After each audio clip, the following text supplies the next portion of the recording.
Teman-teman, sawah di sini sudah dipanen ya. Tapi ada yang belum tuh. 3 minggu yang lalu kita kesini ini masih pohon padi ya. Tapi kan kudu diala, ini ada butuh panginten. Mainnya diantop we. Kali ini ya sambil jalan kaki dan kita abdinya menuju Calik di Saung akan membahas salah satu hal yang memang sebetulnya tidak penting lah, tetapi memang mesti diketahui saja, yaitu tentang hukum di semesta ini. Salah satunya ada yang disebut dengan chaos ya, chaos. Chaos itu naonnya acak-acakan lah atau heboh ya, supaya lebih enak dimaknai, sebut saja chaos ini heboh. Nah, kenapa muncul di semesta ini hukum yang disebut dengan hukum chaos? Salah satunya karena memang awal mula semesta sekitar 12-13 miliar tahun yang lalu ini diawali oleh ledakan.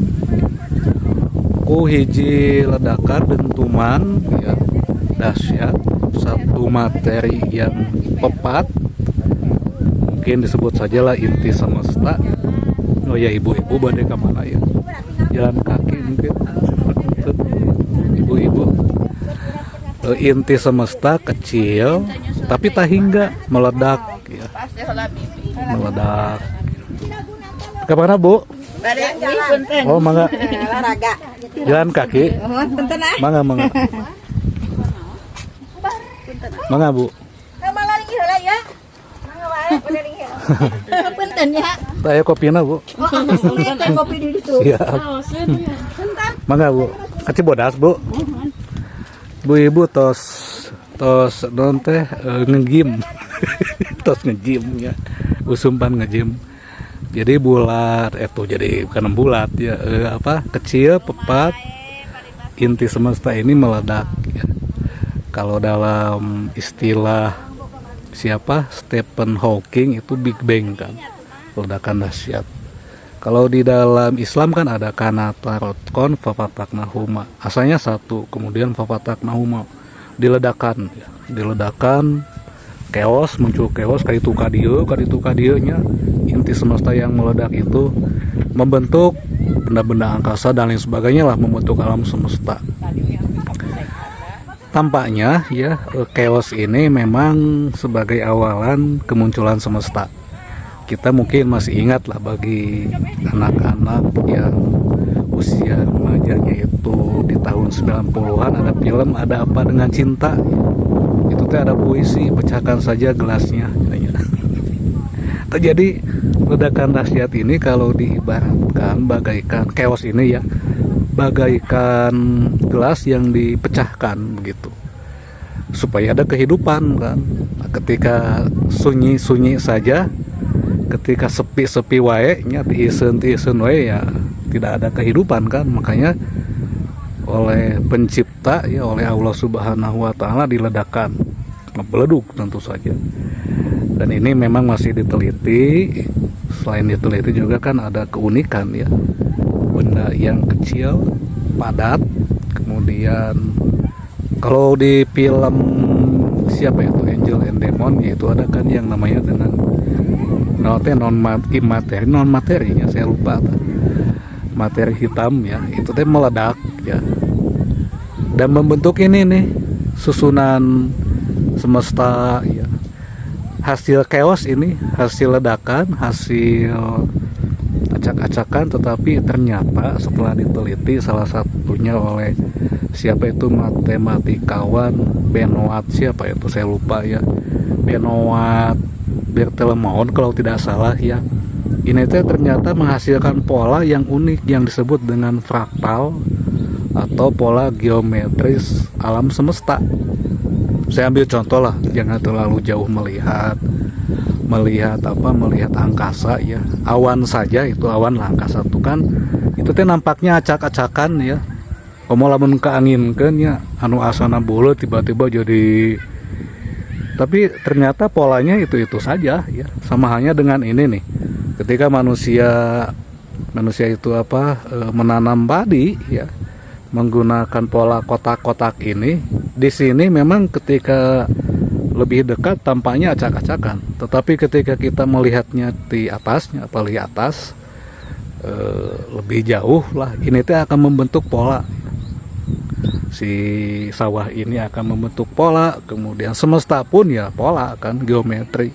Bumi saja bentuknya bulat, meskipun ada yang kembali menggunakan pendekatan kuno ya, yang menyatakan bahwa bumi itu datar ya. Itu teh sebetulnya nama perdebatan kuno ya.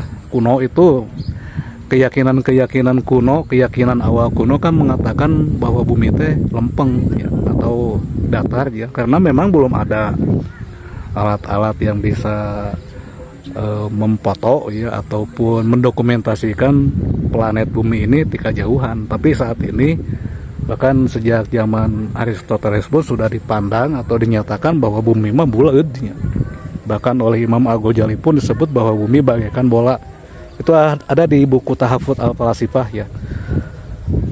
Begitu ya. Jadi dengan hukum chaos ini ternyata membentuk ketertataan dan pola ya. Semesta ini memiliki pola, bahkan para ahli matematika dengan fisika itu sudah menemukan ada nilai emas kan ya, ada angka emas. Itu nantilah silahkan di googling ya. Saya hanya menginfokan saja bahwa semesta ini memang nampaknya acak-acakan, siga takal jauhnya ya beladi, tapi kalau ditinggali tika jauhan itu akan membentuk pola. Kemudian ketika kita melihat ke kedalamannya pun itu akan menghasilkan pola yang indah, Artinya pola yang indah itu pola yang tak hingga, tetapi bentuknya sama. Ada yang bentuknya segitiga, kemudian ada yang bentuknya itu geometri nate siga buah brokoli kemudian dan lain sebagainya lah. Pokoknya aku malah geometri ya, yang kubus kan. Ada yang lain sebagainya begitu. Nah lalu bagaimana, ini kan penting ya, bagaimana penerapan hukum chaos ini dalam kehidupan.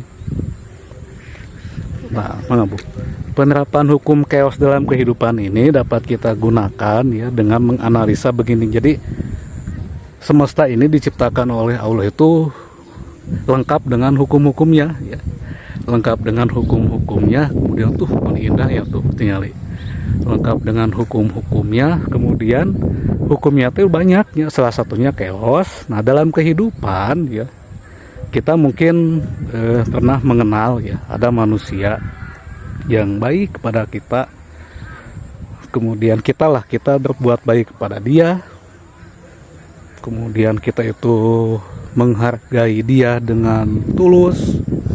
Kemudian kita itu ketika chattingan, ketika WA-an itu dibalas dengan cepat, diresponnya pun dengan baik, dan kita itu memberikan apapun yang kita miliki kepada dia ya. Tapi tiba-tiba dia menghilang dan tidak menyukai kita. Itu jangan aneh ya, karena di semesta ini ada yang namanya hukum chaos ya. Atau kalau di dalam pandangan para filsuf mah ini teh cara bercandanya alam semesta ya. Bercandanya alam semesta itu gitu ya, tidak bisa kita duga-duga, tidak bisa kita prediksi. Tiba-tiba manusia yang kita cintai, manusia yang kita sayangi betul-betul dengan tulus toh meninggalkan kita, menjauhi kita, bahkan sama sekali tidak mencintai kita, dan dia akan lebih memilih penjahat loh. Ini hukum chaos ya, mesti diingat. Nah lalu apa pentingnya hukum chaos ini bagi kita ya, ketika kita menemukan kasus macam ini teh sebetulnya pelatihan bagi kita supaya kita teh bisa kembali dan mengembalikan segala sesuatu kepada Yang Maha Kuasa, dan kita kembali nanti innalillahi wa inna ilaihi rajiun itu dalam keadaan ikhlas, dalam keadaan melepaskan atau melepaskan kemelekatan kita dengan hal-hal yang duniawi, begitu ya. Ternyata dalam juga. Jadi dibalik semua kisah, dibalik semua kejadian itu memang mengandung atau menyimpan hikmah yang tidak tidak sedikit ya, tidak sedikit atau mengandung hikmah yang sangat-sangat bermanfaat sekali bagi kita teman-teman. Itu hanya salah satu hukum ya, karena di dunia ini ada lagi hukum-hukum yang lain selain chaos, ada sebab akibat, kemudian ada lagi nanti hukum naon teh, keniscayaan dan lain sebagainya. Nanti kita bahas, kita ulas satu-satu. Cuman ketika kita di satu momen ya mendapati kita teh begitu ya menghadapi manusia yang kita tuh sudah baik ke dia ya. Kemudian kita teh sudah memberikan apapun ya, kalau kata Teti Kadinya telah kuserahkan segalanya ya, kata Teti Kadi tadi dina film dina lagu naon Senja Merah itu ya, begitu telah kuberikan segalanya, tetapi orang yang kita cintai ini malah membenci kita, kemudian menjauhi kita dan memilih manusia yang tidak sama sekali tidak berbuat baik kepada dia, malah memilih manusia yang jahat begitu. Ada itu di dunia, ada yang begitu loh. Nah, kita menghadapi itu mesti senyum, kemudian mesti ikhlas. Sebab bercanda alam semesta itu begini, ketika kita menolak mati-matian apa yang tidak kita inginkan, toh pada ujung-ujungnya akan masuk juga ke dalam kehidupan kita. Atau sebaliknya, kita mati-matian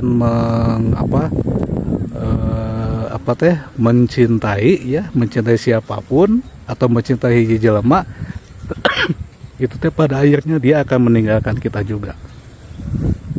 Dan ya hal biasa kan, yang namanya datang dan pergi di dalam kehidupan mah.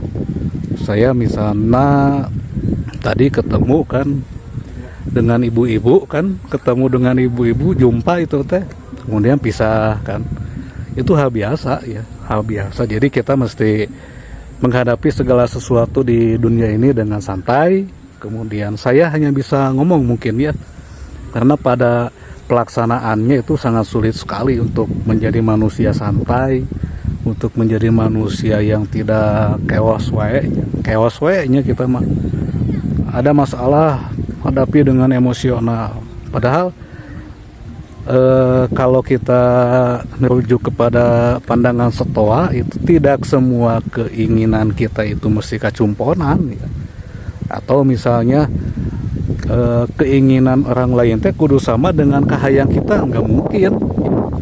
Karena apa yang ada di luar diri kita ini memang tidak bisa kita kendalikan sama sekali. Bahkan termasuk orang yang paling dekat dengan kita pun tidak mungkin kita kendalikan. Nah begitu ya. Nah jadi yang penting di dalam kehidupan ini, dalam mazhab filsafat apapun kan, pertama hoyong bijaksana, yang kedua ingin bahagia, dan yang paling penting itu segala sesuatu yang ada di semesta ini kita mesti biarkan mengalir begitu saja tanpa kita melawan atau memanipulasinya. Silahkan Anda memanipulasi kehidupan, nanti akan menanggung juga akibatnya, karena di dunia ada satu hukum, yaitu kausalitas, yang tidak mungkin kita elak ya, tidak mungkin kita elak. Demikian, besok kita akan lanjutkan atau lain waktu lah, jadi supaya tidak bosan begitu. Mang Agus ya, demikian nuhun.